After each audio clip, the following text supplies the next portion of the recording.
Hi, I'm Weston. I love talking about the Astros, and I'm here to talk about Game 6 of the World Series. Astros lose 7-0 to the Atlanta Braves. And your 2021 World Series champions are the Atlanta Braves. Alright, let's talk about it. What little there is to talk about, actually. 7-0. Yeah, that happened. 3-run home run by Jorge Soler in the third inning off of Garcia. He fell apart there, man. That was just a hanging cutter that it was a meatball. And Jorge Soler said, "Thank you very much. I'm a big fan of meatballs," and demolished it. 1,000 expected batting average, 109 off the bat, 446 feet. I mean, it was the definition of crushed. It was a majestic home run, in a way. And one can only hope that that is looked back on more fondly than the Pujols home run, because this one actually was in a game that the team, or in a series, that the team won. Later on in the fifth, Javier just put a fastball, nice spot for Dansby Swanson. He didn't miss it. Boom, it's 5-0. After that, Freddy Freeman would double, 6-0. And in the seventh, Freddy Freeman homered to make it 7-0. And that was it. Man, oh man. Alright, pitching for the Astros. Not good. The pitching has been the saving grace, the relief pitching at least, has been the saving grace of this entire postseason. And they finally ran on empty. Starting pitching by Luis Garcia was bad. 2 2/3, 3 runs given up, a walk, and 3 strikeouts. That was a terrible pitch. And you can say that Garcia made one bad pitch all night, and I would say you might be onto something, but that was too bad of a pitch to make. And that's what counts, is it was too bad, because it was 3-0. It doesn't matter, the offense didn't show up anyway. Brooks Raley, the expected number king, the ex-merchant himself, Brooks Raley got an out. That was neat. Javier didn't look particularly great. Ending in a third, gave up 2 runs. He gave up the 2-runner to Dansby Swanson. Blake Taylor came in. He didn't look great. He went a third. Gave up some hits and what have you. Or gave up a hit and a run. Walk. Maton, ending in a third. 2 hits. Not wonderful. Stanek gave up another run. He was the Freeman one. Pair of strikeouts. Presley had the 8th. He looked pretty good. Yimi Garcia had the 9th. He looked pretty good. The Astros offense, if they can even be called an offense, didn't show up. It's that simple. It didn't show up yet again. The offense chose the most important game of the season, bar none, for the worst offensive performance. I mean, geez Louise, they were horrible tonight offensively. They had a .175 expected batting average, which nothing great there. The hardest hit ball was a 106 single by Jordan. And for reference, Greinke's single yesterday was 105 off the bat. So, not yesterday, Sunday. So, you know. There was one ball for the Astros hit that hard tonight. The rest of it just was meh. The .175 expected batting average is pathetic. 0 for 3 with runners in scoring position. Terrible. Only 6 hits, and a few of those were raced on double plays. I believe, how many double plays did we turn tonight? Or do we have against us? 2. So a pair of them were wiped off due to that. Just wasn't good. No walks tonight for the Astros. They were horrifically undisciplined. They would watch a ball, go down the middle, and not swing, and then the next pitch would be 5 feet out of the zone. I mean, it would practically be hitting the rafters. It would be so far out of the zone, and they'd swing at it. That was the story of the night. That's the story of the whole series against the Braves. Just a horrific night tonight by the Astros. There's not a lot of positives to take from it. There's no positives, actually. The offense was bad. The pitching was bad. I mean, I guess the fielding was okay. Tucker made a crazy good play to start the game, but you can file in that incredible Kyle Tucker catch under tainted memories, because World Series loss. Let's talk about that for a moment. 2018 hurt a lot. 2019 hurt much worse. 2020 hurt a lot. This year also hurt a lot. But here's the thing about 18 and 20. And I'm even going to say 2015, back when we lost to the Royals.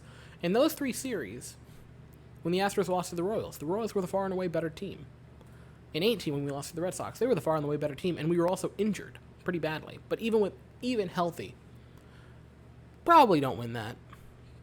Boston had a crazy good season that year, and a crazy good team. In 2020, to the Rays, they had the better team, easily. The fact that the Astros forced it to 7 was pretty darn impressive. In 19 and 20, they're worse than any of those. Not just because the World Series losses, and obviously, that would hurt. But we've been the better team both of those seasons on paper. And Braves fans and Nationals fans, don't get mad at me. Because I'm going to praise you guys in a moment. Just let me say my piece here first. We were the better team on paper than the Nationals and better than the Braves. We were far better than the Nationals on paper and just slightly better than the Braves on paper, but we were still better. But the Braves and Nationals had the one thing the Astros didn't. And that was the pure hunger to win. When the other losses, they stung, but you know what? They were better teams than us. They were better than us on paper. The Nationals and the Braves, they weren't better than us on paper. The only reason they won is because they wanted it more than you. The Braves won because they wanted it more than we did. And it is that simple. They were more determined, more hungry, and more passionate than we were this series. There is no reason we shouldn't have been. There isn't. But the Braves brought the passion every single game. And that is what helped them win. You've seen the complacency in the Astros really come out the past two seasons. Last year against the Rays, it really was. They didn't care for the first 3 games, and then by the time they decided to show up, you had absolutely no margin for error. This series against the Braves, we were never in it. We just weren't. Even when we took Game 2, it didn't feel like we were that in it. Because you knew what they were going to do in Atlanta. And, spoiler alert, they did that in Atlanta. So, there's that. But, man, the Braves' straight, pure determination is an incredible thing. I'm going to give my praise to the Braves, and then I'm going to address the Astros, Braves fans, hi. I know you got pretty upsetty spaghetti at me after the Game 4 video. I didn't give you guys your due credit. I was mad at the Astros, and I still am mad at them right now, but I'm more so just sad. You guys have a hell of a team. You guys are incredible. This is such a great run. Worst record of the 5 teams that make it for the National League. Doesn't matter. You guys proved something this year that is pretty darn impressive. Because every team that you played, better than you on paper. Brewers, better than you all on paper. Dodgers, no offense, way better on paper. 106 win season compared to an 88. Yeah, they're better on paper. Astros, pretty darn close, but still, yeah, better than you on paper. And the Braves, as an organization, as a team, walked into my meeting where I was saying that, took the paper out of my hands, ripped it in half, and said, I don't care about your on paper. The Braves won because of their passion, drive, determination, and their hunger. They wanted it more, and you could see it on the field. Every single player wore their hearts on their sleeves. This was a Cinderella team. And as much as I wanted the Astros to win, they didn't deserve it. The Braves did everything right in this series. In this postseason, really. They've done everything right. They have managed games expertly. Their bullpen has been otherworldly this postseason. them in their own house, nearly unstoppable. The Braves did it all right, man. They completely deserved it. And I think the moment of the entire postseason for me, obviously there are some for me for the Astros, but overall, just looking at it from a strictly sports standpoint, purely at baseball, Freddy Freeman. Bottom of the ninth, 2 outs. The second out was just made. He can see the writing on the wall. He is 1 out away from winning it all. He is so close to finally reaching that goal that he's had for so long, that he's always dreamt of. And he can't hold it back. Everyone else on the field is trying to look stoic. In the dugout, on the field, everyone looks stoic, their game faces, their mean faces on. And Freddie Freeman, like always, just can't hold back a smile. Grinning ear to ear, looking on, knowing that the last out is just about to be made. And he can't hold back a smile.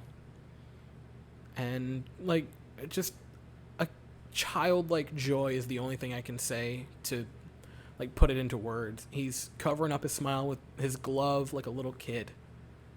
And it sucks and it stings for me watching the Astros lose. But seeing Freddie Freeman that genuinely happy made it a little bit easier to swallow. Enjoy it, Braves fans. I genuinely am happy for you guys. And especially for Freddie Freeman. This was an incredible run you guys had. Truly incredible. The adversity, all of the adversity is just impeccable. Like I already said, all 3 teams you beat in the playoffs were better than you on paper. But not only that, look at the season at large. You battled back. Down and out, it seemed like, at the All-Star break. You guys battled back. You got hot at the right moment. And you did it all in the regular season and postseason without Mike Sorokin, who is one of the top young pitchers in baseball, and Ronald Acuna Jr., who is just one of the best players in baseball, period. And you also did it in the World Series after basically the 3rd inning of Game 1 without Charlie Morton.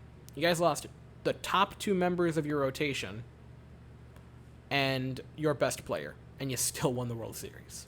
Which kind of terrifies me about what you guys might do next year. All right, Astros. Hi.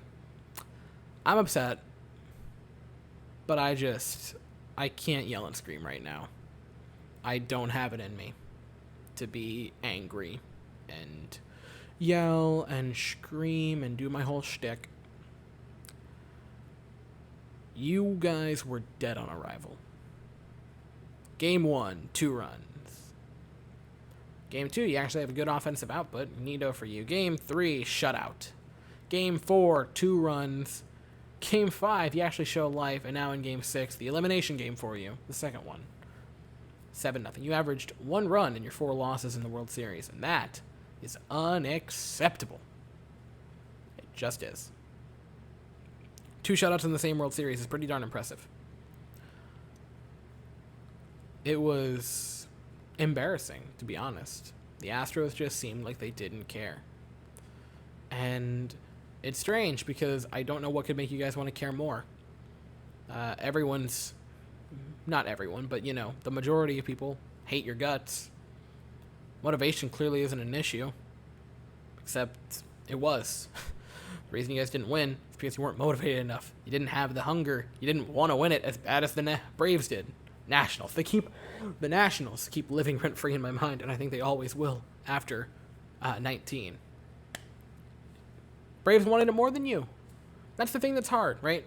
Because when you walk up to a car and you can't figure out what's wrong with it, that's frustrating. That's really frustrating when you're working on a car and you can't figure out what's wrong with it. You're looking through everything. You're like, is it the spark plugs? Is it the timing chain? Is it this or is it that? What have you? That's frustrating. The Astros, we see what the problem is. It's motivation. We know you have the pitching. We know you have the bullpen. Clearly, the bullpen was out of their mind this postseason. We know you have the hitting. We know you have the defense. Problem is motivation. The talent is there for everything else. You simply weren't motivated enough. This is even worse because we know what the problem is with this car. And We don't know how to fix it. That's the real scary issue right now. Especially because now you go into the offseason where you're losing a couple of key parts. Carlos Correa, did you hear his post-game stuff? Oh, he is way out the door. I thought he was already a foot out the door. He is a mile down the road out the door. He's already moved in somewhere else at this point, it feels like. So he's gone. Verlander, I know he hasn't been an Astro basically in 2 years, but he's gone. Greinke is likely gone, either to retire or go somewhere else to try to get a ring. My guess is probably Tampa. I think he'd be really fun there. Kendall Graveman, at the moment, you might be able to re-sign him, but is a free agent. And you have a lot of free agents right now, right? That's an issue. Got a lot of guys that are unrestricted free agents. And you're going to have a really tricky offseason because you don't have a ton of stuff in the minor leagues farm system right now. You're going to get some cap space back, but you're kind of having to convince people who might hate your guts to come play for you. And the offseason is going to be an interesting, tricky one. But you know what would have made that offseason just a little bit better? Winning the World Series, and you guys didn't do that.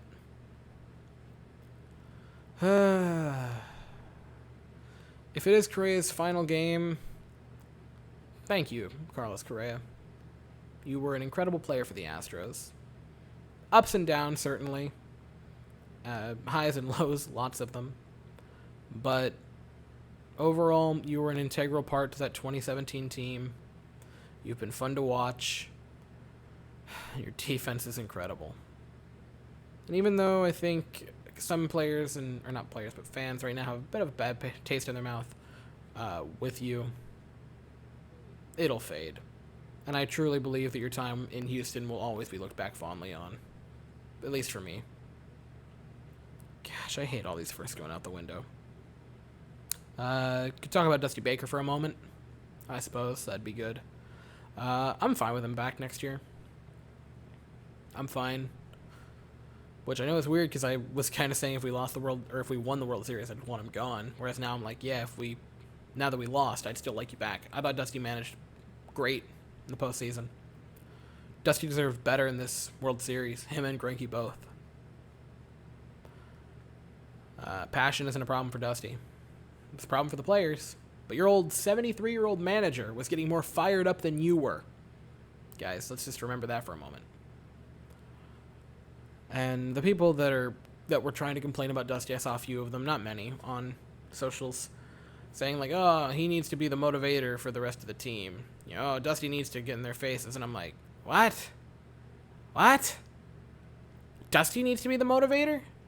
The 73-year-old manager needs to motivate the 20-year-olds that are professional athletes making book bucks?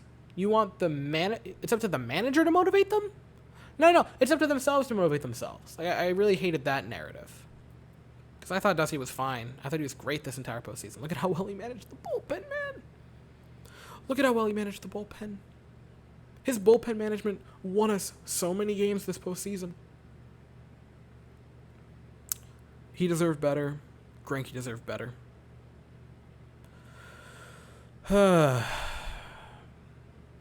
I hate making this video because I'm at the lowest point you can be. This is the lowest point of the channel I think I've ever been, easily. I'm just heartbroken with the Astros loss. Losing at the World Series is a different breed. And this is the last Astros video I'm going to make for a minute. It's the last recap of the year for the Astros. I'm not going to make another one of these, like these style. I'm going to make other Astros videos between now and, the season. But this is the last one I'm going to make between now and April 1st, really. I don't do spring training games. So I'm not going to do another one of these till March 31st. Jeez. I'm going to make Astros videos. I want to do stuff talking about the off-season. I'm hoping to do like an off-season hopes video. Not projections, but hopes, like who I'd like to see us get.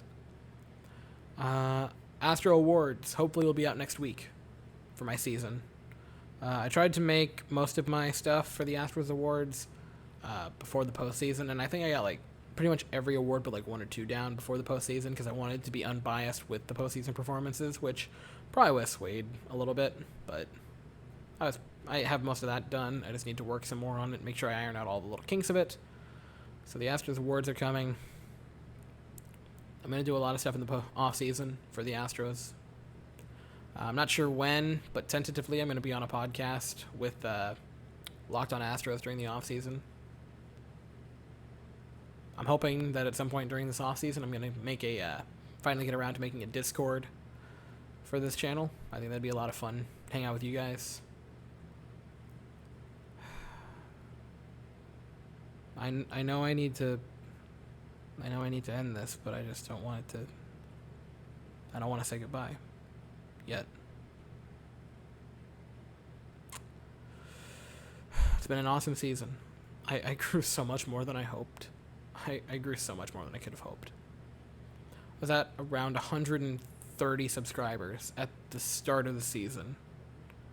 And I went in and I said, hey, everybody, my goal for the end of it is, by the end, or by the All-Star break, I wanted 10,000 views total. And I wanted 200 subscribers. That was the goal that we had. And I was well over 400 by the All-Star break for subscribers and over 20,000 views by the All-Star break. And now we're about to wrap up. This is the final postseason video for the Astros. The final recap I'm going to make for them. We sit at 593 subscribers. We're almost at 600 now, which is crazy. We've been going wild this whole postseason. We've almost gained 100 just in the postseason alone. I'm now at 52,000 total views. The fact that there's that many eyes that have watched me is insane.